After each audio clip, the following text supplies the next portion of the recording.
here, this young fellow is a prehistoric.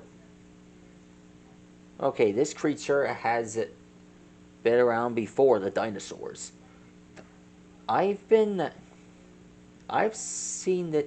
I've noticed this guy at the American Museum of Natural History for quite a while, and I've only seen him a few times.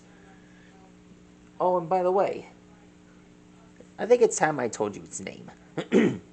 Its name is Moschops.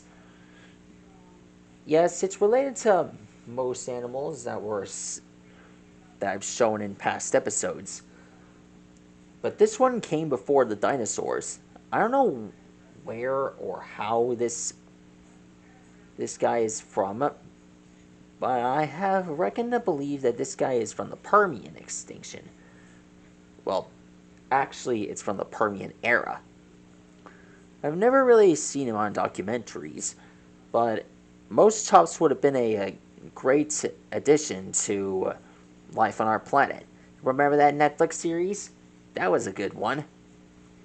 Anyway, when we're drawing Moschops, let's see, zoom in. Let's start with this part here. We draw the chest.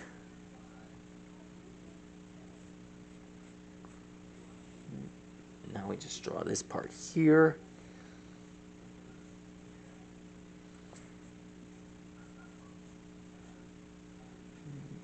And last thing to draw is the tail. There we go. Yeah, you probably would have noticed this, but I've drawn up a lot of these dinosaurs and these prehistoric animals in the past few years.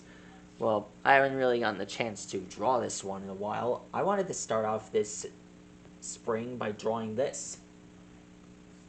For you have noticed, I have a new Blick pad, and I thank Blick for getting me this. Technically, this thing has 70 pages, but for most of the time, I'm going to use it wisely and carefully. And that includes drawing dinosaurs and not ripping them out of the pages. So, if you guys have understood this, I am proud to have drawn this for you fans, and I hope to see you all in the next episode. Alright?